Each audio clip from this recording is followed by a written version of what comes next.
Je ne vais pas te mentir, la plupart des gens ne changera pas. Ils continueront à attendre que le calendrier travaille pour eux, croyant qu'une motivation soudaine sera un jour suffisante pour réparer le désordre qu'ils portent à l'intérieur et à l'extérieur. Mais la vérité est inconfortable. Personne ne va te sauver du chaos, et chaque jour que tu remets à plus tard est un jour de plus qui t'éloigne de la version que tu devrais être. Le désordre ne disparaît pas tout seul, il s'étend. Et si tu ne prends pas le contrôle, tu perds la capacité de choisir ton destin. Ce que tu ne mets pas en ordre finit par te submerger.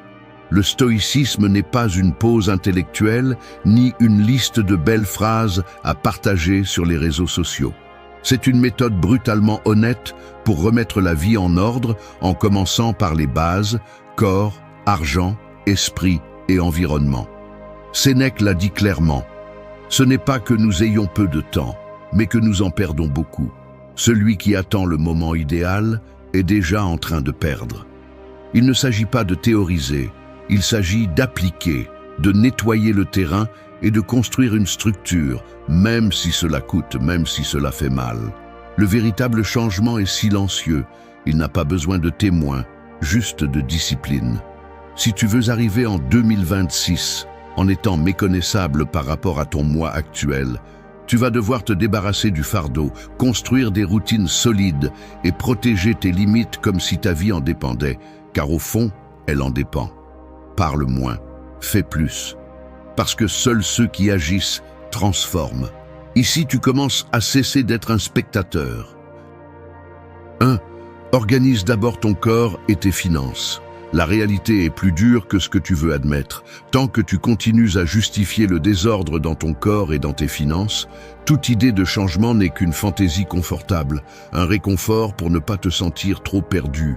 Personne ne devient quelqu'un de fort ni structuré en traînant avec la fatigue, la mauvaise alimentation et le compte à découvert. La base de l'autocontrôle est la gestion de ce qui est le plus immédiat et tangible. Et si tu ne peux même pas gérer ce qui est devant tes yeux, crois-tu vraiment que tu pourras transformer ton esprit ou ton caractère? Il y a ceux qui se mentent depuis des années avec des discours de développement personnel, mais qui ne peuvent toujours pas se regarder dans le miroir sans ressentir de la honte pour ce qu'ils ont laissé s'effondrer. C'est la vérité que la plupart évitent. Le soin physique et la responsabilité financière ne sont pas des luxes, ce sont le seul minimum de toute vie digne.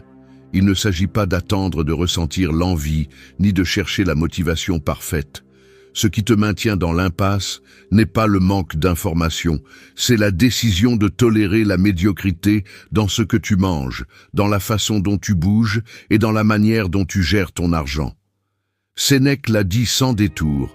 Ce n'est pas que nous n'ayons pas le temps, mais que nous le perdons. Il en va de même pour la santé et l'argent.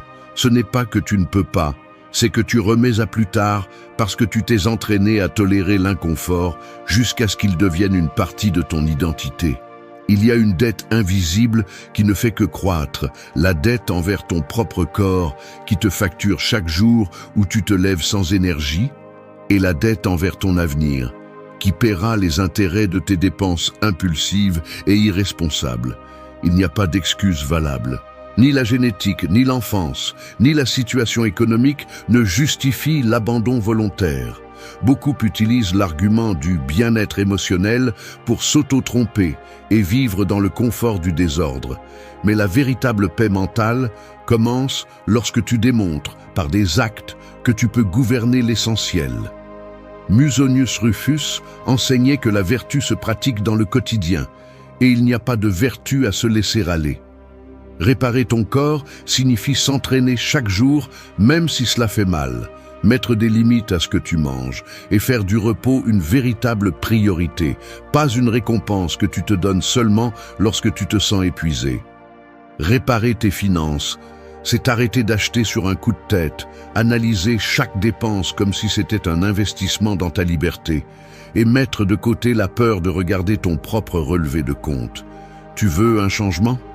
Commence là où il n'y a pas de place pour les excuses, ce que tu manges, comment tu dors, combien tu bouges et comment tu gères chaque centime. Sans cela, tout le reste n'est que décoration. Personne ne construit un esprit fort sur un corps faible et une économie brisée. La discipline ne se négocie pas, elle s'entraîne. L'ordre ne se promet pas, il s'exécute. À la fin, seuls ceux qui osent affronter le plus basique finissent par transformer l'essentiel. Tu ne peux pas ordonner ta vie si ton corps et ton portefeuille sont un chaos. Le premier filtre de la véritable transformation est celui-ci. Prends en charge la base ou accepte que tout le reste ne sera qu'une façade. Garde ton esprit propre et stable. Tu te lèves et avant même de poser un pied par terre, ton esprit est déjà saturé. Tu penses au travail, à ce que tu n'as pas fait hier, à la discussion en attente, aux messages auxquels tu évites de répondre. Le téléphone vibre et l'avalanche de tâches, d'opinions et d'urgences des autres te traverse même avant que tu aies pris ton petit déjeuner. C'est ainsi que commence la journée pour la plupart, avec la tête envahie, sans une seconde de clarté ni d'espace personnel. Tu t'adaptes rapidement à cet état, presque sans t'en rendre compte. Tu acceptes le désordre mental comme s'il faisait partie inévitable de la vie adulte. Mais ce que tu normalises devient invisible, et quand ton esprit se remplit de déchets émotionnels, de comparaisons, d'attentes imposées de l'extérieur, tu perds la capacité de distinguer ce qui compte vraiment de ce qui ne fait que prendre de la place et te fatigue. Il ne s'agit pas seulement de pensées négatives, c'est l'accumulation de micro-inquiétudes, de ressentiments que tu ne lâches pas, de conversations internes qui tournent en rond. Le danger n'est pas le grand problème, mais l'usure constante que tu ne vois pas venir, jusqu'à ce que ton énergie soit drainée et que tout t'irrite ou te paralyse. Un esprit propre et stable n'est pas un luxe, c'est une nécessité. Épictète l'avait bien compris. Ce ne sont pas les choses qui troublent les hommes, mais l'opinion qu'ils en ont. La plupart des gens vivent piégés dans des interprétations automatiques, croyant que leurs pensées sont des faits et que leurs émotions sont des vérités absolues. Le mécanisme est simple mais mortel. Tu alimentes l'anxiété chaque fois que tu laisses entrer n'importe quel stimulus externe sans filtre. Tu renforces l'insécurité chaque fois que tu te compares à des vies d'autrui retouchées pour paraître parfaites. Tu te sabotes chaque fois que tu répètes l'histoire de tes manques comme si c'était un destin écrit. Maintenir l'esprit propre n'est pas une question de pensée positive, mais de surveiller ce que tu laisses entrer et de ne pas devenir l'otage de ton propre dialogue interne. Certains se cachent derrière l'hyperactivité mentale pour ne pas affronter le vide. D'autres s'anesthésient avec des distractions, croyant ainsi éviter le malaise. Mais l'esprit ne s'organise pas tout seul. Il nécessite de la discipline, tout comme n'importe quel muscle que l'on souhaite renforcer. Si tu ne nettoies pas ce que tu penses, tu vis en interprétant le présent à travers les résidus du passé et la peur de l'avenir. Tu ne peux pas contrôler les faits externes, mais tu peux entraîner la façon dont tu réagis et réponds. Il ne s'agit pas de nier ce que tu ressens, mais de ne pas laisser cela décider à ta place. La stabilité émotionnelle ne naît pas de l'absence de problèmes, mais de la capacité à te maintenir ferme quand ils arrivent. L'autocontrôle mental se construit dans de petites décisions. Cesser d'alimenter des conversations stériles, lâcher le ressentiment qui te donne une identité, résister à la tentation de donner ton avis sur tout. Chaque jour est une opportunité pour nettoyer l'esprit de ce qui est superflu et renforcer le filtre de ce que tu permets de t'affecter. Personne ne fera ce travail à ta place. Les stoïciens le savaient. La vraie liberté commence dans la tête. Si tu n'es pas capable de gouverner ton monde intérieur, tu seras toujours victime de ce qui se passe à l'extérieur. La discipline mentale est une résistance silencieuse. Une pensée n'est pas un ordre. L'esprit stable ne se donne pas, il s'entraîne. 3. Agis davantage, parle beaucoup moins. Je confesse quelque chose d'inconfortable. Une partie de moi a toujours ressenti une sorte de soulagement pervers en parlant de mes projets, de mes objectifs, de ce que je vais faire. Comme si en le disant à voix haute, j'avais déjà fait un pas en avant. Comme si la simple déclaration était un signe que le changement était en route. Mais la vérité est brutale. La grande majorité du temps, parler devient un piège déguisé en avancée. Le cerveau se trompe, ressent la récompense anticipée de l'approbation, de la compréhension ou même de l'admiration des autres. Et alors, l'urgence d'agir se dissout. Le résultat est prévisible. Des idées qui ne dépassent pas le stade de l'ébauche, des projets qui restent des mots élégants et des promesses qui ne servent qu'à alimenter le personnage que tu cherches à montrer au monde. Chaque fois que tu tombes dans cette dynamique, tu renforces un schéma. Plus de discours, moins d'action, plus de justification, moins de résultats. Ce que tu n'exécutes pas n'existe pas. C'est la règle qui fait la différence entre ceux qui se transforment et ceux qui ne collectionnent que des intentions. Le mécanisme psychologique est simple si tu oses le désamorcer. Parler trop de tes objectifs active un faux sentiment de progrès, réduit l'inconfort qui devrait te pousser à agir et renforce la tendance à l'auto-tromperie. Il est plus facile de répéter un discours de dépassement de soi que de se taire et de supporter le travail silencieux, celui qui n'est applaudi par personne parce qu'il n'est ni visible ni partagé. Ce qui n'est pas visible est ce qui construit réellement le caractère. Au fond, beaucoup de gens craignent de passer à l'action parce qu'il n'y a pas d'excuses ni d'applaudissements instantanés, juste un retour honnête. Soit tu avances, soit tu stagnes. L'esprit cherche refuge dans la théorie parce que là, il est plus sûr d'échouer sans conséquences visibles. Mais personne ne respecte celui qui ne fait que parler. Le respect, même le sien, se gagne sur le terrain des faits.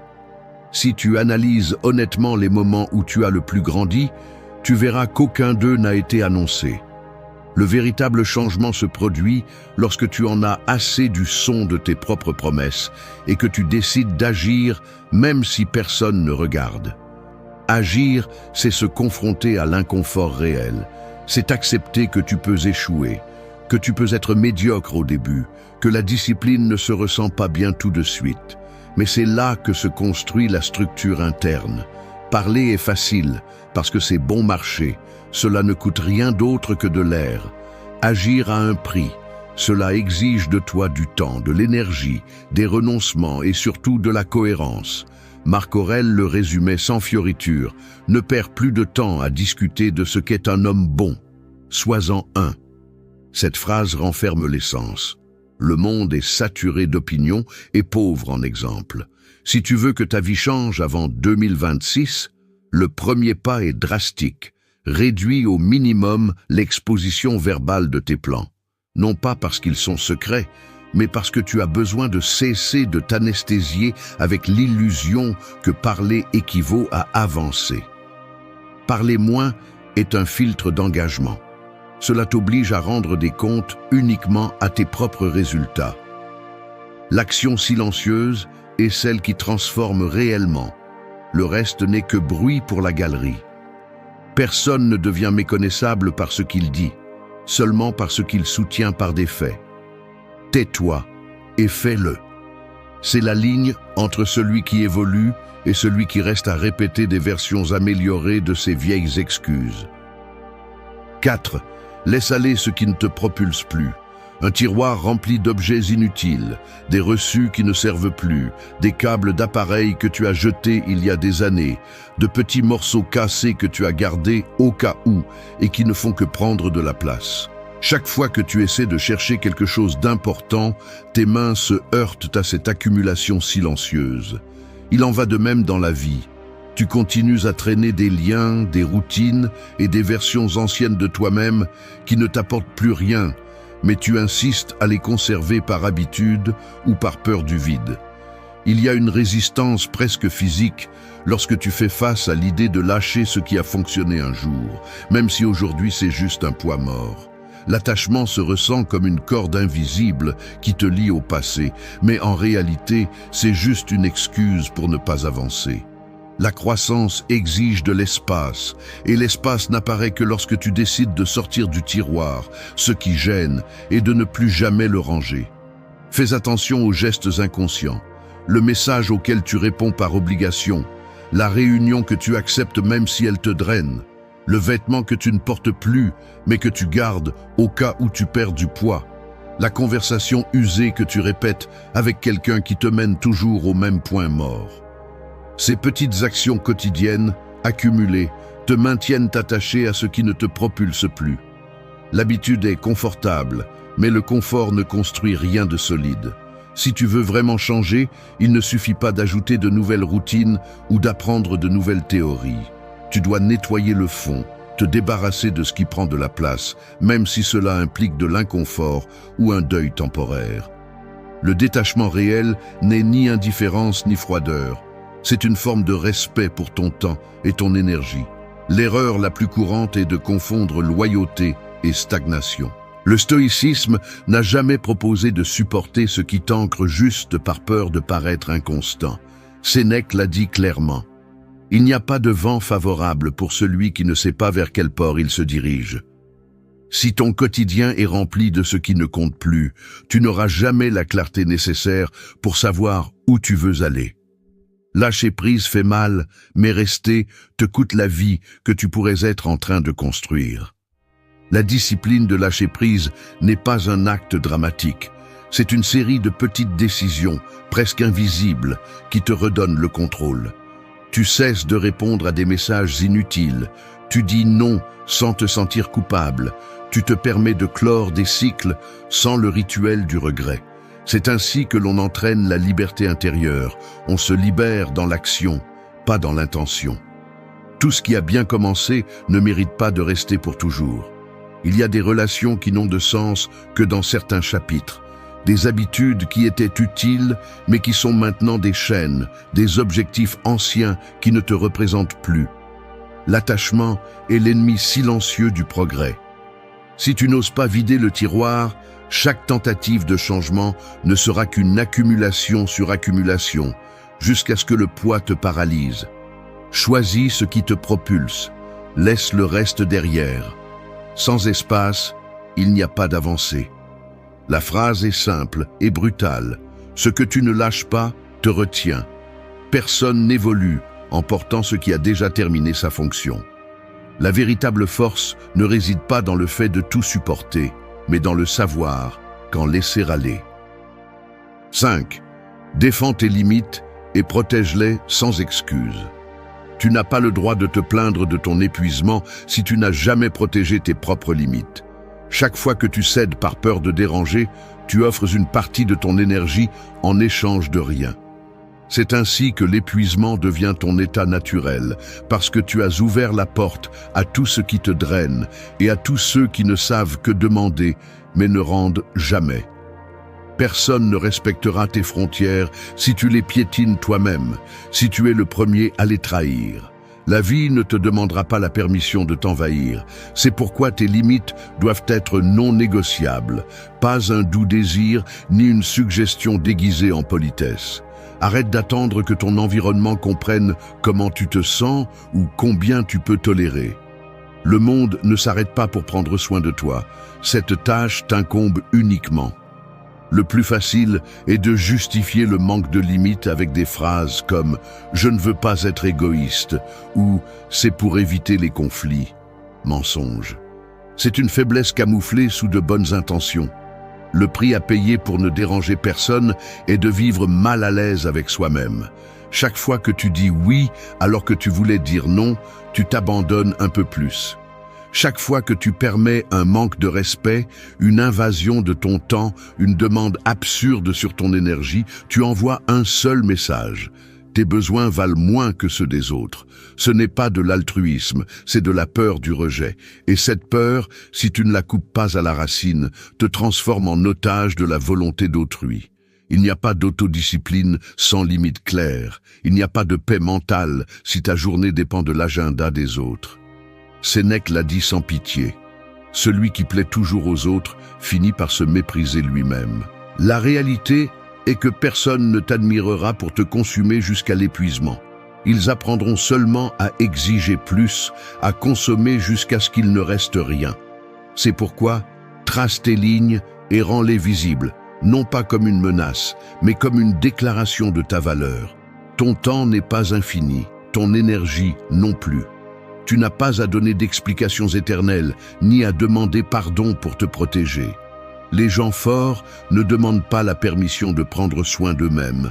Ils établissent les termes et les maintiennent, même si cela signifie perdre la sympathie de ceux qui savaient seulement profiter de leur permissivité. Si tu as du mal à poser des limites, ce n'est pas par manque de capacité, c'est par manque de courage pour supporter l'inconfort temporaire que cela implique de décevoir ceux qui bénéficiaient de ta complaisance. Tu préfères l'épuisement chronique à l'inconfort ponctuel. Mais ainsi, il n'y aura jamais de respect ni de transformation. Personne n'évolue en étant un paillasson. La vie ne récompense pas la soumission, elle récompense l'intégrité. Limite que tu ne défends pas, limite qui disparaît. Et quand tu les perds tous, ce qui suit, c'est le ressentiment, la frustration et le vide. Ne demande pas de compréhension si tu n'as pas eu la force de dire stop. Le respect de soi est une frontière sacrée. Si tu la franchis une fois, tu la franchiras toujours. Décide une bonne fois pour toutes. Veux-tu la paix des autres ou ta propre dignité? Deviens inconfortable si nécessaire. Personne ne se souvient de ceux qui n'ont jamais osé dire non. 6. Construisez des routines. Ne dépendez pas de la motivation. Dépendre de la motivation est un piège qui vous maintient faible. Si chaque jour vous vous levez en espérant ressentir cet élan presque magique qui résout tout, vous resterez exactement là où vous êtes. La motivation est volatile, elle apparaît et disparaît sans prévenir, et si votre vie dépend de ce combustible fragile, vous ne construirez jamais rien qui résiste à l'usure réelle. La vérité inconfortable est que la plupart justifient leur manque d'avancement par des phrases comme « je n'en ai pas envie »,« aujourd'hui n'est pas le bon moment » ou « quand je me sentirai prêt, je le ferai ». Mais personne ne se transforme en attendant de se sentir prêt.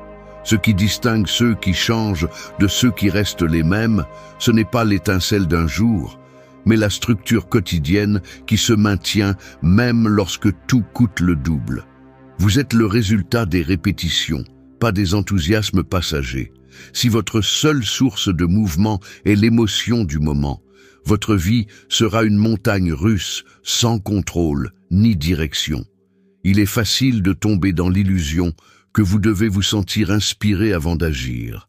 Le mécanisme interne est subtil mais dévastateur. Vous confondez le désir de changement avec la capacité réelle de soutenir des actions inconfortables. Vous vous convainquez qu'un jour, vous vous réveillerez avec une clarté parfaite et une énergie illimitée. Mais l'expérience prouve le contraire. Les jours lourds arrivent, les excuses se multiplient, et s'il n'y a pas de routine solide, vous finissez toujours par revenir au point de départ. L'auto-illusion ici est profonde. Vous croyez que vous pouvez négocier avec vous-même, que demain sera différent, mais chaque fois que vous procrastinez, vous renforcez l'habitude de l'inertie. La volonté est limitée. Ce qui vous sauve, c'est la structure, pas l'improvisation émotionnelle. Construire des routines est en essence une déclaration silencieuse de qui vous voulez être sans dépendre de comment vous vous sentez. La routine n'est pas une prison. C'est l'architecture invisible qui vous permet d'avancer lorsque votre esprit joue contre vous. La discipline quotidienne coupe la conversation interne qui cherche des excuses et vous apprend à agir même lorsque l'envie n'est pas présente. Faites ce que vous devez, pas ce qui vous plaît, répétaient les stoïciens, car ils comprenaient que la liberté ne réside pas dans le fait de suivre chaque impulsion, mais dans la capacité à maintenir ce qui est important même lorsque la motivation est partie. C'est ici que beaucoup échouent. Ils s'attendent à se sentir différents pour commencer, alors qu'en réalité le changement apparaît après avoir soutenu l'inconfort encore et encore. Une routine bien construite est un bouclier contre l'auto-illusion. Il ne s'agit pas de concevoir des horaires rigides par obsession, mais de créer un cadre qui vous rappelle chaque jour quelles sont vos priorités et à quoi ressemble l'engagement réel. L'esprit cherche des raccourcis, il veut éviter l'effort soutenu. Mais chaque fois que vous cédez aux caprices du moment, vous perdez une bataille interne que personne d'autre ne voit. La transformation se produit dans la répétition. La clarté arrive après l'action, pas avant. Vous n'êtes pas vos émotions changeantes, vous êtes ce que vous répétez quand personne ne vous observe. La routine vous sauve du chaos. L'action quotidienne est votre refuge. Choisissez de construire des routines qui vous soutiennent dans les jours gris, car c'est là que le caractère se définit, pas dans les moments d'enthousiasme. Si vous n'avancez que lorsque c'est facile, vous n'irez jamais loin. Entraînez-vous à agir sans demander la permission à la motivation. C'est la base d'une vie véritablement transformée. 7. Choisissez la structure plutôt que les impulsions momentées.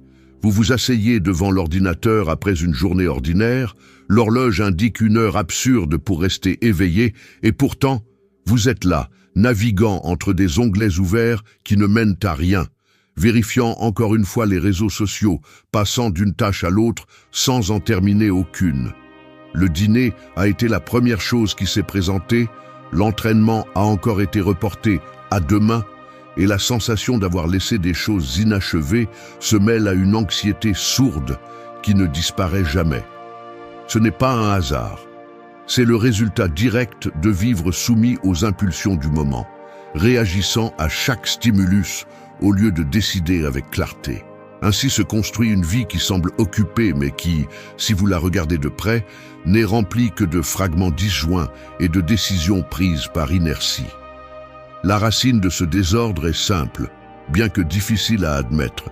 La plupart des gens n'ont pas de structure réelle parce qu'ils craignent de se sentir piégés, comme si établir des limites et des horaires était une renonciation à la liberté. Alors qu'en réalité, c'est le contraire. L'impulsion immédiate vous procure un plaisir fugace et, en retour, vous vole la possibilité d'avancer vers quelque chose de solide. La structure n'est pas un caprice d'obsédé, ni une prison pour les spontanés. C'est la seule base qui vous permet de résister à l'usure des jours et de vous soutenir lorsque votre énergie et votre volonté fléchissent. Si vous vous laissez porter uniquement par ce qui vous plaît maintenant, vous devenez esclave des émotions changeantes et votre vie se fragmente. En choisissant la structure, vous choisissez la maîtrise de soi. Vous décidez quand, comment et pourquoi vous agissez, et vous ne laissez pas l'impulsion tracer le chemin à chaque fois. Le mécanisme qui vous piège est prévisible. Manque de clarté dans les priorités, absence de limite dans le temps, un agenda qui n'est jamais respecté parce qu'il se remplit au fur et à mesure de ce que les autres attendent de vous ou de ce que votre esprit dispersé lance comme urgent. Le résultat est une vie qui se dilue dans des tâches mineures et des satisfactions instantanées, laissant toujours l'important pour plus tard. Vous vous convainquez que vous êtes flexible, mais en réalité, vous ne faites que reporter ce qui vous pèse le plus. Chaque jour où vous répétez ce cycle, vous renforcez dans votre cerveau le chemin du minimum effort et affaiblissez votre capacité à tenir des engagements réels. La discipline ne naît pas de l'inspiration, elle naît de la structure. Horaire clair, espace défini, priorité non négociable. C'est l'architecture invisible qui soutient ceux qui avancent vraiment. Pour transformer votre vie avant 2026, vous devez choisir le chemin inconfortable de la structure. La vraie liberté n'est pas de faire ce que vous voulez à chaque instant, mais d'avoir la force de faire ce que vous avez choisi, même si cela ne vous enthousiasme plus. Là réside la différence entre une vie dispersée et une vie construite. Personne ne devient méconnaissable par hasard ni par des poussées de motivation. La transformation profonde se produit lorsque vous priorisez le système sur le caprice, la stratégie sur le désir momentané. Ce que vous répétez chaque jour vous définit, pas ce que vous rêvez lors de vos meilleures nuits. La structure est pouvoir sur vous-même. L'impulsion n'est que du bruit. Décidez laquelle vous voulez qui marque votre vie. 8. Applique des principes. Ne les admire pas seulement. Je confesse avoir ressenti une sorte de fierté intellectuelle en admirant des principes élevés, comme si le simple fait de comprendre une phrase puissante de Marc Aurèle ou de Sénèque me transformait en quelqu'un de différent. Je me suis surpris au milieu d'une conversation ou devant un livre souligné à me délecter de la pensée « c'est de l'or », tandis que la vie continuait d'être tout aussi désordonnée. Il y a une distance inconfortable entre la lucidité que l'on ressent en lisant sur l'autodiscipline et la réalité de ces gestes répétés. Tu laisses l'assiette sale sur la table, Tu ignores l'alarme qui t'invite à t'entraîner. Tu dépenses pour quelque chose dont tu n'as pas besoin et ensuite tu te justifies avec une citation stoïque comme si cela exonérait le manque d'action. La contradiction se ressent comme un poids silencieux, presque physique.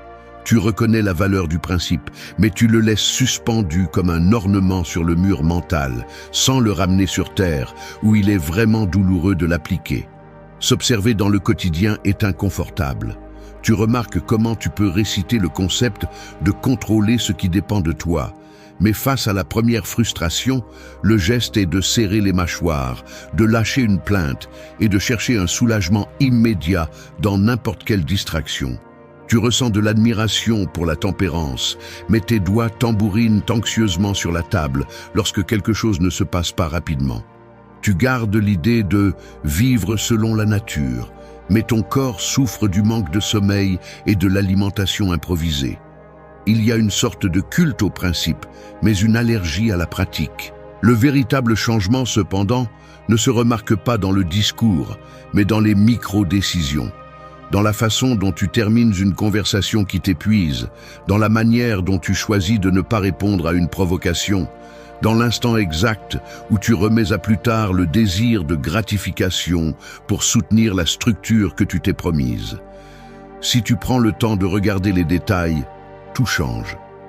La façon dont tu organises ton bureau, la manière dont tu ranges tes vêtements en rentrant chez toi, le temps que tu prends pour manger sans téléphone à la main.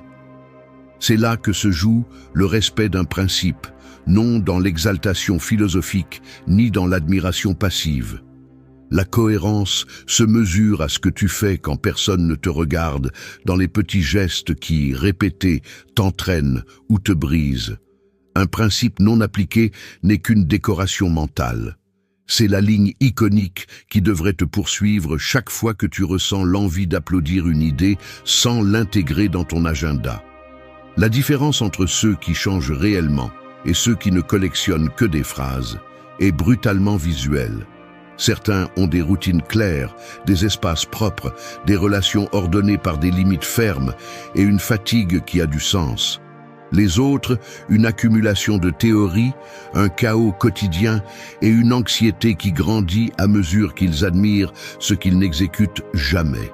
Il n'y a pas de transformation sans sueur, sans inconfort, sans ce tiraillement intérieur qui t'oblige à choisir le principe même si l'esprit demande un raccourci. L'admiration est un applaudissement bon marché, l'application est le véritable coup. Fais du principe une action, pas une médaille intellectuelle. Le pas que tu ne concrétises pas ne te transforme pas. Les valeurs ne valent que lorsqu'elles pèsent dans ta journée. 9. Fais du changement une habitude silencieuse. Étrangler une mauvaise habitude, c'est comme casser une clé rouillée que tu portes autour du cou depuis des années. Tu sais qu'elle pèse, tu sais qu'elle te limite, mais tu t'es tellement habitué à sa présence que ton corps et ton esprit l'ont déjà intégré dans ta posture, dans ta façon de marcher, dans les petits gestes de chaque jour. Changer, vraiment, c'est te forcer à arracher cette clé et à supporter le vide inconfortable qu'elle laisse, sans faire de bruit, sans demander au monde de t'applaudir pour l'avoir fait. Ici, il n'y a pas de place pour le spectacle de la transformation. Le véritable changement est celui que personne ne voit, celui que tu ne publies pas ni ne transformes en étendard. Il y a un piège dans le besoin de reconnaissance, dans cet élan enfantin de montrer chaque tentative d'amélioration comme si c'était une médaille. Cette théâtralité ne nourrit que l'ego, mais ne soutient aucune structure. Combien de fois as-tu annoncé que tu allais abandonner un vice, commencer une routine ou transformer ton environnement, juste pour abandonner en silence et ensuite chercher une excuse élégante qui te sauve du ridicule? Il est temps de cesser de chercher des témoins pour ton propre processus et de commencer à construire dans la solitude inconfortable où se forge la discipline. La plupart des gens ne changent jamais parce qu'ils ont besoin que les autres regardent, valident ou célèbrent chaque étape, comme si le progrès dépendait de la réaction des autres. Mais la vérité brutale est que celui qui a besoin de témoins ne fait que démontrer une faiblesse intérieure, Le véritable changement est un pacte privé, une décision maintenue seule, sans témoin ni public. Si chaque avancée nécessite des applaudissements, le recul sera inévitable dès que l'attention disparaît. Ce qui se construit en secret est la seule chose qui survit à l'usure. C'est ici que tu dois être impitoyable avec tes propres excuses. Arrête de dire au monde ce que tu prévois de faire et commence à payer le prix inconfortable du silence. Tu n'es pas spécial parce que tu commences. Tu ne l'es que si tu persistes quand personne ne te regarde. Tout ce qui ne devient pas une habitude se dissout dans le courant des impulsions passagères. C'est pourquoi tu dois faire du changement une série de gestes automatiques, pas une collection d'annonces publiques. Le processus est inconfortable, car il exige une honnêteté que l'on ne voit pas dans le miroir, ni sur les réseaux. Tu feras face au désir urgent de partager des progrès minimes, de chercher l'approbation pour ne pas te sentir seul dans l'effort. Mais cet élan n'est qu'un masque d'insécurité. Ce qui transforme vraiment, c'est la répétition silencieuse, l'entraînement quotidien sans spectateur, l'accumulation de petites victoires que toi seul connais. Il n'est pas nécessaire que quelqu'un voie comment tu te refuses une gratification, comment tu rejettes une invitation que tu sais te ramène au même cercle vicieux, comment tu maintiens la routine que d'autres trouvent ennuyeuse. La force se mesure dans la constance muette. La discipline est ce que tu fais quand personne ne l'enregistre. Tout le reste est personnage, pas caractère. Ne crois pas que tu te sentiras bien tous les jours, ni que l'habitude deviendra facile par magie. Le changement solide est une usure soutenue, une usure que tu entraînes jusqu'à ce qu'elle cesse de faire mal. Chaque jour où tu choisis le chemin difficile en privé, tu soudes une structure interne résistante à l'échec public. Tu n'es pas ce que tu annonces, tu es ce que tu maintiens. Fais du changement une habitude silencieuse et laisse les résultats parler quand tu n'as plus d'intérêt à prouver quoi que ce soit. L'inquiétude est une prison silencieuse. Elle n'a pas de barreaux visibles, mais elle t'enferme quand même. Elle te prive de sommeil, épuise ton esprit et te fait vivre des batailles qui n'existent que dans ta tête. Et tu le sais. Tu sais ce que c'est que de porter des pensées qui ne s'arrêtent jamais, des questions sans réponse et des peurs qui semblent plus grandes qu'elles ne le sont réellement. C'est pourquoi ce message commence ainsi, sans détour. Ta paix intérieure ne se perd pas à l'extérieur, elle se perd à l'intérieur. Et c'est aussi là que tu vas la retrouver. La vie ne va pas s'arrêter pour que tu puisses respirer. Elle ne va pas s'organiser pour que tu te sentes prêt. Elle ne va pas s'aligner pour que tu n'aies pas peur. Alors, que peux-tu faire? Maîtriser ton esprit. Arrêter de lutter contre ce qui n'est pas entre tes mains. Apprendre à agir au lieu d'imaginer. Te parler avec la vérité au lieu de te punir. Et surtout, avoir confiance en toi, dans ton processus et dans ce que Dieu arrange quand tu lâches prise. La paix n'est pas un cadeau, c'est une discipline, un entraînement. Une décision répétée maintes fois jusqu'à ce que l'esprit apprenne à arrêter de se saboter. Et aujourd'hui, tu vas comprendre ce processus avec une clarté brutale. Tu vas voir pourquoi tu t'inquiètes autant, comment tu te détruis sans t'en rendre compte, et ce que tu as besoin de changer pour retrouver la stabilité que ta vie réclame depuis longtemps. Reste jusqu'à la fin. Non pas parce que ça sonne bien, mais parce que ces leçons sont pratiques, applicables et réelles. Ce sont des outils pour celui qui en a assez de survivre mentalement et qui veut enfin vivre en paix. 1. Lâche ce que tu ne contrôles pas. L'esprit fonctionne comme un point fermé. Plus il serre, plus il fait mal. Plus il force, plus il se blesse. Et pourtant, lorsque quelque chose nous inquiète, la première chose que nous faisons est de serrer davantage. Retenir l'idée, répéter le scénario, imaginer 1000 fins en essayant de contrôler ce qui n'a jamais été entre nos mains. C'est le problème. Nous pensons que tenir nous donne de la sécurité, alors qu'en réalité, la sécurité commence lorsque nous lâchons. Lâcher ce que tu ne contrôles pas n'est pas une belle phrase. C'est l'une des batailles les plus matures et les plus difficiles qu'un être humain puisse mener. C'est regarder en face ce qui t'inquiète et accepter, avec l'esprit ferme et le cœur stable, que ta force ne réside pas dans le fait de tout dominer. mais dans le fait de diriger ton énergie vers ce qui dépend de toi. C'est un acte d'honnêteté brutale envers toi-même, car tu reconnais que ta souffrance ne vient pas du monde, elle vient de ta résistance à l'inévitable. L'inquiétude naît lorsque ton esprit essaie de prédire, de corriger ou d'anticiper des situations qui sont hors de ta portée. Ce besoin de tout contrôler est un piège déguisé en responsabilité. Tu penses que tu es en train de t'occuper, mais en réalité, tu t'épuises. L'inquiétude n'est pas une stratégie, c'est du bruit. Ce n'est pas de la préparation, c'est de la tension. Elle ne te protège pas, elle t'affaiblit. La vie ne répond pas à ton contrôle, elle répond à tes actions, à tes décisions et à l'énergie que tu mets dans ce qui est entre tes mains. Lorsque tu comprends cela, quelque chose change. Tu te rends compte qu'il y a des choses que tu ne dois plus porter, qu'il y a des conversations que tu n'auras jamais, des réponses qui n'arriveront pas et des situations que tu n'as pas le pouvoir de résoudre. Tu te rends compte que vouloir contrôler l'incontrôlable est comme essayer de retenir de l'eau entre tes doigts. Plus tu serres, moins tu as. Lâcher n'est pas abandonner. Abandonner, c'est arrêter d'essayer. Lâcher, c'est arrêter de souffrir pour ce qui ne te concerne pas. C'est te respecter, protéger ton esprit, honorer ton énergie. C'est te rendre compte que ta paix est trop précieuse pour être gaspillée dans des guerres qui ne te concernent pas. Les stoïciens l'ont bien compris. Ils disaient que la souffrance humaine se divise en deux parties, la réalité et l'interprétation. Tu ne peux pas changer la réalité dans tous les cas, mais tu peux changer la façon dont tu y fais face. Et c'est là que se trouve la liberté. Le monde a déjà assez de chaos sans que tu en ajoutes davantage dans ta tête. Ta tâche n'est pas de contrôler la tempête, c'est de renforcer le bateau. Ta tâche n'est pas de changer les gens, c'est de décider comment leur répondre. Ta tâche n'est pas de prédire l'avenir, c'est de faire ce qui est juste aujourd'hui. Tout le reste n'est qu'illusion, épuisement, confusion. Lâcher ce que tu ne contrôles pas, c'est retrouver ta force, car tu cesses de te battre inutilement pour te concentrer sur des batailles que tu peux gagner.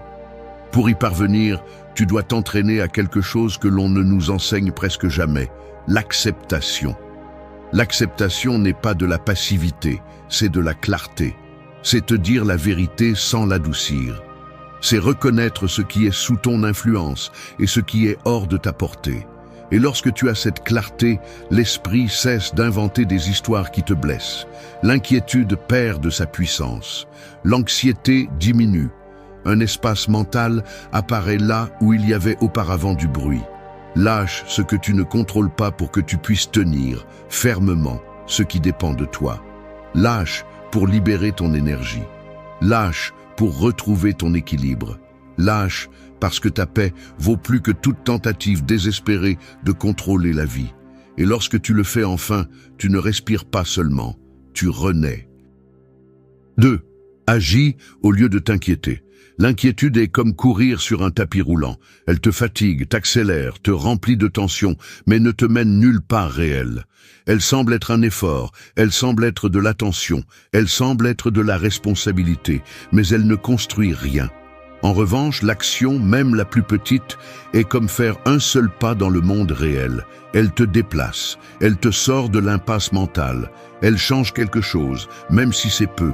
La différence entre s'inquiéter et agir est la différence entre sentir que tu fais quelque chose et vraiment le faire. Beaucoup de gens vivent piégés dans leur tête, pensant, imaginant, analysant, tournant en rond, répétant des scénarios qui n'arrivent jamais. Et ils pensent que c'est se préparer. Mais dans la vie réelle, la pensée sans action est un poids, pas un outil. C'est comme porter un sac à dos plein de pierres qui ne te servent à rien. Cela t'épuise mais ne résout rien. Cela te maintient occupé mais ne te fait pas avancer. L'action, en revanche, a une qualité sacrée. Elle transforme l'anxiété en direction. Quand tu décides de bouger, même si c'est avec un pas minimal, ton esprit change d'état. Une partie de toi qui était endormie depuis longtemps s'active. Le sens de l'agence s'allume, cette sensation interne de « je peux faire quelque chose ». Et quand tu retrouves cela, l'inquiétude perd de sa force, parce que l'inquiétude vit de la peur, mais l'action vit de la clarté. C'est pourquoi tant de gens qui pensent trop souffrent trop. L'esprit est fait pour analyser, oui, mais aussi pour t'épuiser quand tu ne lui donnes pas une issue. Pense à ceci, chaque fois que tu t'inquiètes pour quelque chose que tu pourrais faire, tu paies double. Tu donnes du temps au problème, et en plus, tu lui donnes de l'énergie. Et tout ça pour rester au même endroit. L'action brise ce cercle parce qu'elle transforme le « je ne peux pas » en « je commence ». Même si ton avancement est petit, même si tu n'as pas une vue d'ensemble, même si tu ne sais pas si ça sera parfait, l'action n'a pas besoin de perfection, elle a besoin d'intention. Les stoïciens l'ont mieux compris que quiconque.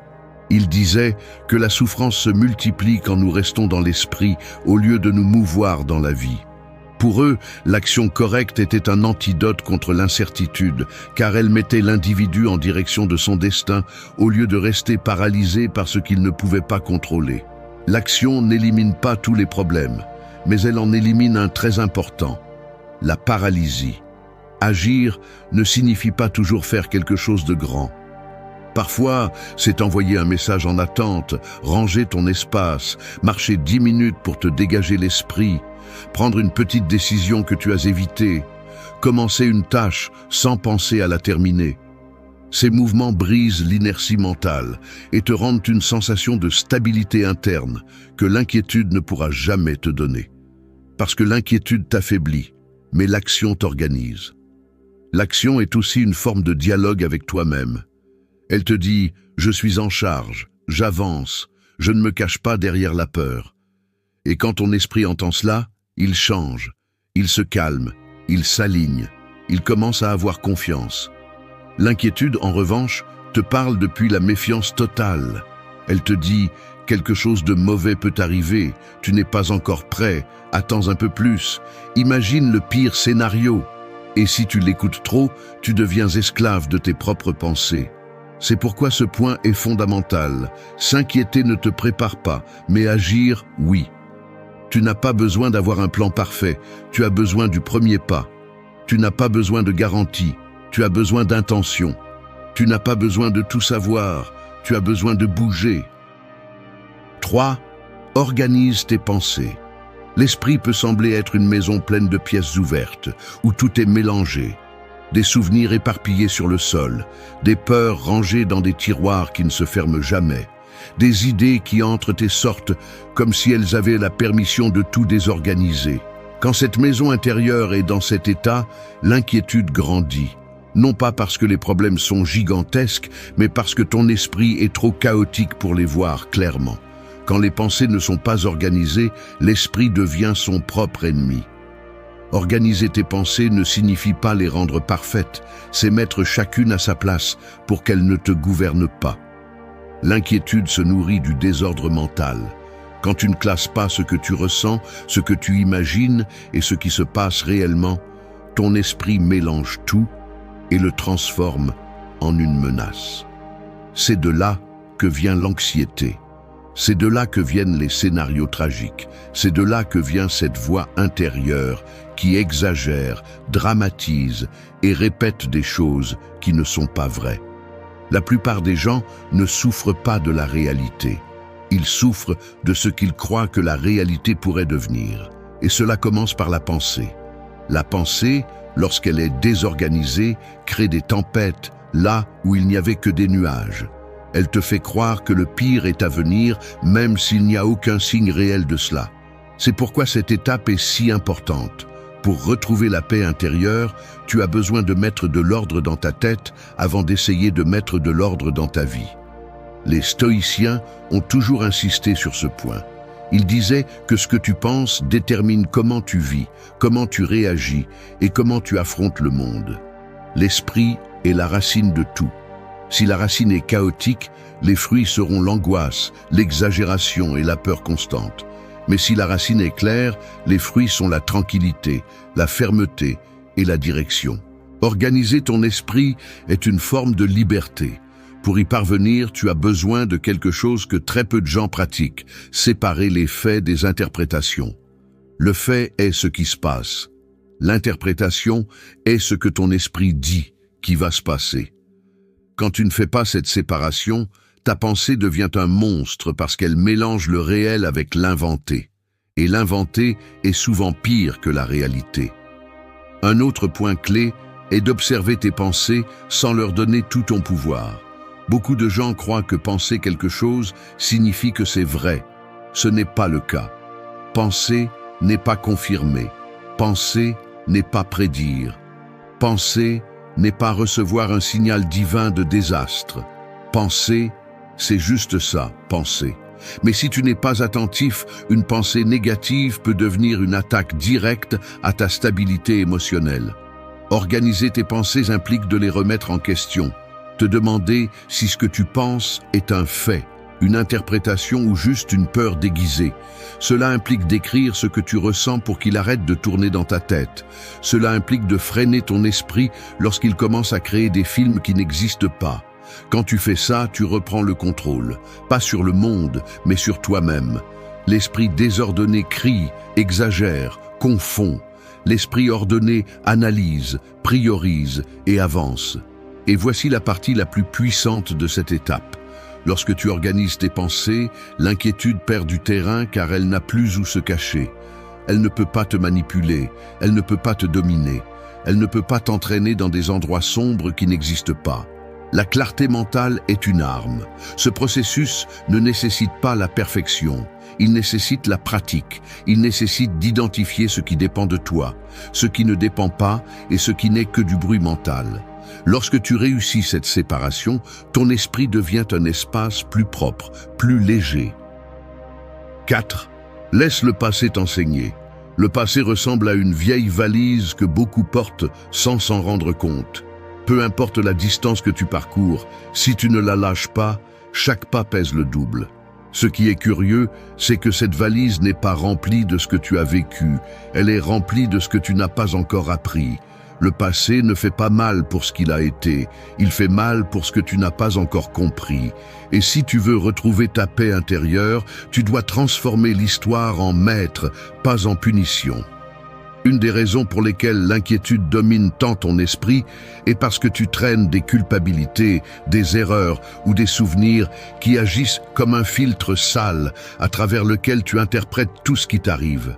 C'est comme si ta vision était tachée par ce que tu as vécu, et donc le présent semble plus dangereux, l'avenir plus incertain, et toi plus fragile. Mais la vérité est beaucoup plus simple. Ton passé ne te détruit pas. C'est la façon dont tu continues à le porter qui le fait. Laisser le passé t'enseigner, c'est appliquer une des idées les plus profondes du stoïcisme. Les erreurs ne sont pas des chaînes, ce sont des livres ouverts. Le problème est que la plupart préfèrent se punir plutôt que de les lire. Ils se répètent des phrases comme « j'aurais dû faire différemment »,« comment n'ai-je pas réalisé ?» Je ne peux pas croire que j'ai permis cela, sans comprendre que ce dialogue interne ne résout rien et ne fait que prolonger la douleur. Le passé est déjà arrivé. Il a déjà laissé une trace. Il a déjà joué son rôle. La seule chose qui reste vivante est ce que tu décides de revivre. Et tant que tu le revivras sans apprendre, il continuera à te voler la paix. Accepter le passé n'est pas le justifier, c'est le comprendre. C'est regarder ce que tu as été sans haine et ce que tu as vécu sans peur. C'est reconnaître que tu as fait ce que tu as pu avec la conscience que tu avais à ce moment-là. C'est une forme de maturité émotionnelle. Parce que quand tu blâmes le passé pour ton présent, tu te retires du pouvoir. Mais quand tu l'utilises comme référence et non comme condamnation, tu récupères l'autorité sur ta vie. Le passé devient également un ennemi lorsque tu restes coincé dans les « et si ». C'est l'un des pièges mentaux les plus destructeurs. Et si j'avais choisi différemment? Et si je ne m'étais pas trompé? Et si j'avais dit autre chose? Mais le « et si » ne construit rien. Il ne fait que stagner. Il ne fait qu'ouvrir des blessures qui étaient en train de se refermer. Il ne fait que te faire combattre quelque chose qui est déjà terminé. Si tu veux la paix, tu dois passer de « pourquoi cela m'est-il arrivé » à « qu'est-ce que j'ai appris de cela ?» C'est la différence entre souffrir et évoluer, entre répéter la même erreur 10 fois ou la transformer en point de départ. entre rester coincé dans la douleur ou la transformer en sagesse. La vie ne te demande pas d'oublier ce que tu as vécu, elle te demande de ne pas en faire ton identité. Il est également important de comprendre que le passé se calme lorsque tu le regardes avec vérité. Parfois, il fait mal parce que tu l'as maquillé, tu l'as nié ou tu l'as raconté à partir d'une narration qui te fait passer pour une victime. Et lorsque tu t'accroches à l'idée que tout était injuste, ton esprit cesse de chercher la croissance et commence à chercher des coupables. Tu n'es pas ici pour identifier les coupables, tu es ici pour grandir. Ce que tu as vécu a un but, même si tu ne le vois pas clairement maintenant. Il t'a appris à poser des limites, à faire confiance à ton intuition, à mieux prendre soin de toi, à ne pas te contenter de moins que ce que tu mérites, à reconnaître ta valeur lorsque tu l'ignorais. Tout cela est un apprentissage. Et lorsque tu le reconnais, le passé cesse de te poursuivre parce qu'il a déjà rempli sa fonction. L'objectif n'est pas d'effacer l'histoire, c'est de la transformer en maître. Lorsque tu le fais, le présent se sent plus léger, l'avenir moins menaçant et toi plus fort. Ta paix intérieure grandit lorsque tu décides d'avancer sans traîner la valise entière. Emporte seulement la leçon, pas la douleur. 5. Concentre-toi sur ton propre chemin. La vie ressemble à une longue route où chaque personne conduit son propre véhicule. Certains vont plus vite, d'autres plus lentement. Certains avancent avec clarté et d'autres s'arrêtent à chaque tronçon. Mais il y a une chose qui détruit la paix de n'importe qui, regarder trop les voies des autres. Lorsque tu te distrais en observant qui est devant, qui est déjà arrivé, qui a changé de route ou qui semble avancer sans effort, tu perds le contrôle du volant. Et quand tu perds le contrôle du volant, tu perds le cap et tu perds ton calme. Se concentrer sur ton chemin n'est pas de l'égoïsme, c'est de la survie émotionnelle. L'être humain s'épuise lorsqu'il vit en se comparant. La comparaison est un piège ancien, silencieux et dangereux, car il te déconnecte de ton processus. Il te fait croire que tu es en retard, que tu manques quelque chose, que les autres peuvent, et pas toi.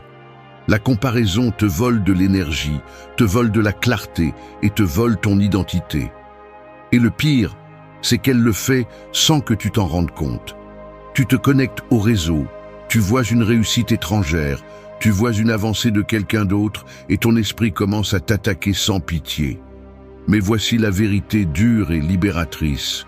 Personne ne court ta course, personne ne vit ton histoire, personne n'a tes blessures, tes forces, ton passé, ni ta mission. C'est pourquoi te comparer est injuste envers toi. Tu mesures ta vie avec des règles qui ne s'appliquent pas à ton âme. Plus tu te compares, plus ton esprit sera inquiet, car la comparaison est le carburant de l'inquiétude. Elle t'éloigne du présent et te plonge dans une bataille qui n'existe pas. La philosophie stoïcienne a toujours été claire sur ce point. Marc Aurèle a écrit que la vie des autres ne te concerne pas. Il n'a pas dit de ne pas l'observer, il a dit de ne pas en faire une mesure pour la tienne. La concentration naît lorsque tu décides de regarder à l'intérieur et en avant, pas sur les côtés. Quand tu comprends que ton seul devoir est d'avancer d'où tu es, avec ce que tu as, et vers où tu dois aller. Se concentrer sur ton propre chemin implique également de reconnaître tes rythmes. Il y a des processus qui sont lents parce qu'ils doivent l'être. Tout dans la vie ne se mesure pas en vitesse, mais en profondeur. Alors que d'autres avancent rapidement en surface, tu peux avancer plus lentement, mais en construisant des racines plus fortes. Cela ne te rend pas moins, cela te rend plus stable. L'entrée la plus silencieuse est souvent la plus solide. De plus, chaque fois que tu te compares, tu ignores quelque chose de fondamental. Tu ne sais pas ce que cette personne vit à l'intérieur. Tu ne sais pas ce qu'elle sacrifie, ce qu'elle perd, ce qu'elle cache, ce qu'elle supporte. Tout ce que tu vois, c'est la façade. Et baser ta valeur sur la façade des autres, c'est comme construire ta maison sur du sable. Ça ne dure pas, ça ne résiste pas, ça n'a pas de sens. La concentration se renforce également lorsque tu apprends à célébrer tes progrès sans les minimiser. Beaucoup de gens ne sont pas en paix parce qu'ils ignorent leurs propres progrès. Ils grimpent une montagne intérieure et la voient comme rien de spécial.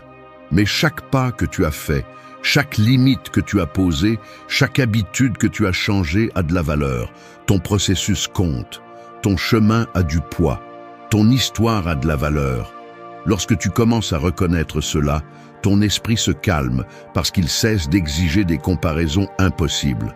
Se concentrer sur ton chemin signifie choisir ta vision au-dessus de celle des autres.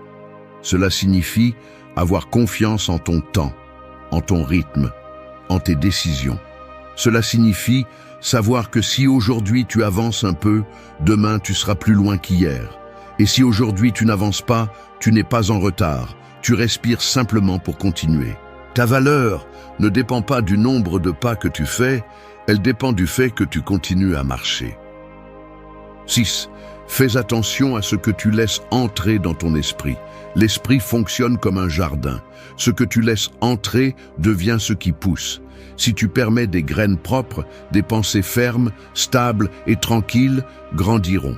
Si tu permets des déchets, ils finiront par pourrir en toi jusqu'à te rendre lourd, tendu et épuisé. Chaque souci qui te consume aurait pu être évité si tu avais mieux filtré ce que tu as permis d'entrer. Ce que tu penses ne surgit pas de nulle part, il surgit de ce à quoi tu t'exposes tous les jours. Prendre soin de ce que tu laisses entrer dans ton esprit est, sans exagération, l'un des piliers les plus importants pour retrouver la paix intérieure. Beaucoup de gens se sentent anxieux non pas parce que leur vie est un désastre, mais parce que leur esprit est contaminé par des pensées qui ne leur appartiennent pas. Opinions d'autrui, nouvelles négatives, critiques déguisées en conseils, histoires qui activent des insécurités, comparaisons constantes, commentaires qui tournent en boucle comme un écho, tout cela est du bruit. Et quand tu vis entouré de bruit, tu t'habitues au chaos sans t'en rendre compte. L'esprit absorbe, c'est sa force et aussi son danger. Il absorbe l'énergie, les intentions, les mots, les émotions et même les climats émotionnels des autres. C'est pourquoi, si tu ne filtres pas, tu te remplis de ce que les autres déchargent. Tu deviens un conteneur de soucis d'autrui, au lieu d'être le gardien de ton propre calme. Et tu n'es pas là pour porter ce que les autres ne veulent pas traiter. La philosophie stoïcienne était extrêmement ferme sur ce principe. Ils enseignaient que l'esprit devait être protégé tout comme tu protèges ton corps. Tu ne mangeras pas de nourriture pourrie, alors pourquoi permets-tu des pensées qui t'empoisonnent? Tu ne boirais pas d'eau sale, alors pourquoi acceptes-tu des mots qui te blessent? Tu ne permettrais pas à n'importe qui d'entrer chez toi et de tout déranger, alors pourquoi permets-tu à n'importe qui d'entrer dans ta tête? Prendre soin de ton esprit ne signifie pas t'isoler du monde. Cela signifie choisir ce qui te renforce au lieu de ce qui t'affaiblit. Cela signifie décider quel contenu tu consommes, quelles conversations tu permets, quels environnements tu fréquentes et quelles personnes ont accès à ton énergie. Tout ce qui existe ne mérite pas ton attention. Tout ce que tu entends ne mérite pas de rester à l'intérieur. Tout ce que tu vois ne mérite pas de l'espace dans ta tête. Cela implique également de surveiller tes propres habitudes. Combien de fois vérifies-tu les réseaux? Combien d'heures passes-tu à te comparer? Combien de fois nourris-tu tes insécurités en cherchant des signes qui confirment tes peurs? Lorsque ton esprit est exposé à des stimuli constants, il s'épuise. Quand il s'épuise, il exagère. Et quand il exagère, tu te préoccupes de choses qui en réalité ne sont pas si grandes. Ce qui semble être de l'anxiété est souvent juste une saturation mentale. L'esprit a besoin de silence pour retrouver sa force. Il a besoin de pause, il a besoin de limites, il a besoin de distance par rapport au bruit. Si tu ne lui donnes pas cela, il commencera à réagir de manière impulsive, dramatique, exagérée. Non pas parce qu'il est brisé, mais parce qu'il est surchargé. L'inquiétude ne naît pas toujours de la peur, elle naît souvent de l'excès d'informations inutiles que tu as accumulées sans t'en rendre compte. 7. Parle-toi avec gentillesse. La voix intérieure fonctionne comme un narrateur que personne d'autre n'entend, mais qui définit ton monde. C'est comme un microphone allumé dans ta tête qui amplifie tout ce que tu dis de toi-même. Si ce microphone répète la violence, tu te détruis. S'il répète la culpabilité, tu te paralyses. S'il répète le doute, tu t'affaiblis. Mais quand cette voix apprend à être ferme et gentille en même temps, ta vie change de l'intérieur, là où cela compte vraiment. Beaucoup de gens vivent avec un esprit qui les maltraite plus que n'importe quel ennemi extérieur. Ils se parlent durement, s'insultent en silence, se jugent sans relâche, se critiquent pour chaque erreur et se punissent pour des choses que n'importe qui ferait. Cette hostilité interne détruit la paix car elle crée un environnement mental insécurisant, épuisant et plein de tensions. Et personne ne peut vivre en paix si sa propre pensée lui tire dessus à chaque fois qu'il respire. L'inquiétude se nourrit beaucoup de cette voix interne agressive. Quand ton esprit te parle comme un ennemi, tout problème semble plus grand. Toute incertitude devient une menace. Toute erreur du passé devient une condamnation éternelle. La voix intérieure peut te soulever ou te couler. Elle peut te donner de la clarté ou tout embrouiller. Elle peut te défendre ou t'attaquer. Mais elle parle toujours. Et la qualité de ta vie émotionnelle dépend de la qualité de ce dialogue. Le stoïcisme ne parlait pas directement de l'amour de soi, mais il était clair sur une chose. L'esprit doit être gouverné avec fermeté et respect, pas avec violence, pas avec humiliation. Sénèque disait qu'un homme sage se traite comme il traiterait un ami précieux. Et cela signifie que la façon dont tu te parles définit ta force intérieure. La voix dure qui te demande sans pitié n'est pas de la discipline, c'est de la maltraitance. La vraie discipline guide, elle ne détruit pas. Te parler avec gentillesse ne signifie pas être mou, cela signifie être juste. Cela signifie reconnaître ton effort, valider ta fatigue, accepter que tu es en train d'apprendre et te rappeler que tu es humain. Cela signifie te corriger avec clarté sans t'insulter. Cela signifie te pousser sans te presser jusqu'à ce que tu te brises. C'est un équilibre entre sincérité et compassion. Et cet équilibre crée la paix. La gentillesse interne est aussi un antidote contre l'anxiété. Quand l'esprit t'attaque, le corps réagit avec tension. Le cœur s'accélère, la poitrine se serre, la respiration se bloque. Tout cela parce que ta propre pensée déclenche des alarmes là où il n'y a pas de danger réel. Mais quand tu te parles calmement, le corps le ressent aussi. Il se détend, la tension diminue, la clarté apparaît, l'émotion se stabilise. Le corps répond au ton de ton esprit. La voix intérieure définit aussi comment tu affrontes tes erreurs. Un esprit aimable dit « Tu as échoué, apprends et continue ». Un esprit cruel dit « Tu as échoué parce que tu es un désastre ». Vois-tu la différence? La première te construit, la seconde te détruit. Et quand tu te détruis de l'intérieur, tu perds la force mentale nécessaire pour lâcher prise sur l'inquiétude. Pire encore, tu t'habitues à douter de toi. Te parler avec gentillesse signifie remplacer des phrases destructrices par des phrases directrices. Passer de « je suis inutile » à « c'est difficile, mais je peux m'améliorer ». Passer de « je ne fais jamais rien de bien » à « aujourd'hui, cela n'a pas marché comme je l'espérais, demain je ferai différemment ». Passer de « tout va mal pour moi » à « c'est un processus, je vais continuer ». C'est un petit changement de mots, mais un énorme impact. 8. Fais confiance et lâche prise sur le résultat. La vie se comporte comme une rivière. Tu peux entrer dans l'eau, tu peux nager, tu peux avancer, tu peux décider vers où te diriger, mais tu ne peux pas contrôler le courant. Le courant suit son cours sans te demander la permission. Quand tu comprends cela, tu commences à lâcher prise sur l'obsession de vouloir tout contrôler. Et quand tu lâches prise, quelque chose apparaît qui change ta façon de vivre. La confiance. Pas la confiance naïve qui espère que tout se passera parfaitement, mais la confiance mature qui accepte que tu n'as pas besoin de contrôler le résultat pour être en paix. Contrôler le résultat est l'une des plus grandes sources de préoccupation. Tu veux que tout se passe bien, que personne ne te fasse défaut, que les choses se passent comme tu l'espères, que chaque plan fonctionne, que chaque décision soit garantie. Cette mentalité t'asphyxie parce qu'elle place ton bien-être entre les mains de l'incertain. Et l'incertain, par nature, ne se contrôle pas. La peur se multiplie lorsque tu essaies de gouverner l'imprévisible. Lâcher prise sur le résultat signifie reconnaître que tu as déjà fait ta part. Cela signifie te donner la permission de te reposer après avoir mis ton effort, ton intention, ton énergie et ta responsabilité. Tu ne peux pas faire plus que ce que tu as déjà fait. Tu ne peux pas forcer la vie à t'obéir. Tu ne peux pas forcer tout à couler exactement comme tu l'as en tête. La seule chose que tu peux faire est d'agir avec clarté et de laisser le chemin s'ouvrir comme il doit s'ouvrir. La vraie confiance ne naît pas lorsque tout est sûr. Elle naît lorsque tu décides de faire confiance même si rien n'est clair. C'est un acte de force mentale, pas de chance. C'est te dire à toi-même, ce qui est entre mes mains, je le ferai avec excellence. Ce qui ne dépend pas de moi, je le laisse entre les mains de Dieu, de la vie, du destin, de l'ordre naturel.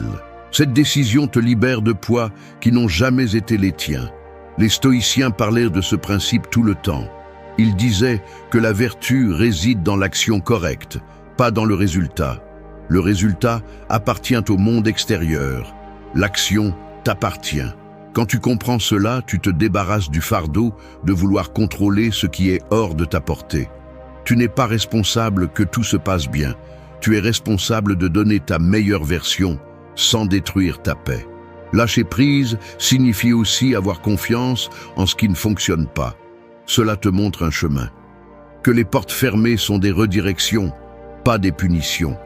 Que les temps que tu ne comprends pas maintenant te protégeront plus tard. Que tu n'as pas besoin de toutes les réponses pour avancer. L'inquiétude apparaît lorsque tu confonds incertitude et danger. Mais l'incertitude n'est pas une ennemie. Elle fait partie naturellement de toute croissance. Avoir confiance ne signifie pas rester passif. Cela signifie agir sans anxiété, attendre sans désespoir et vivre sans lutter contre la réalité. Cela signifie laisser le temps faire son travail. Cela signifie permettre à ce qui est pour toi d'arriver sans que tu le poursuives avec peur. Cela signifie accepter qu'il y a des choses qui prennent du temps, qui mûrissent, qui s'ajustent lorsque tu as déjà fait le nécessaire. Lorsque tu lâches prise sur le résultat, ton esprit se calme, le bruit diminue, la tension se dissout. La vie devient plus légère parce que tu arrêtes d'anticiper tout ce qui pourrait mal se passer. Tu arrêtes d'analyser chaque mouvement comme si ton avenir dépendait d'une seule décision. Tu arrêtes de te punir pour ne pas contrôler ce qui n'a jamais dépendu de toi. Tu commences à vivre, pas à résister. La confiance est une discipline silencieuse. Elle s'entraîne, elle se pratique, elle se construit chaque fois que tu choisis de ne pas paniquer, chaque fois que tu respires avant de réagir, chaque fois que tu te rappelles que tu as déjà fait ta part, chaque fois que tu confies l'incertain à quelque chose de plus grand que toi. Danke, dass du bis zum Ende des Videos geblieben bist. Wenn du alles gesehen hast, kommentiere, ich bin stoisch, als unser geheimes Zeichen, zu wissen, dass du ein wahrer Schüler des Stoizismus bist. Vergiss nicht, den Kanal zu abonnieren und das Video zu liken, wenn es dir gefallen hat.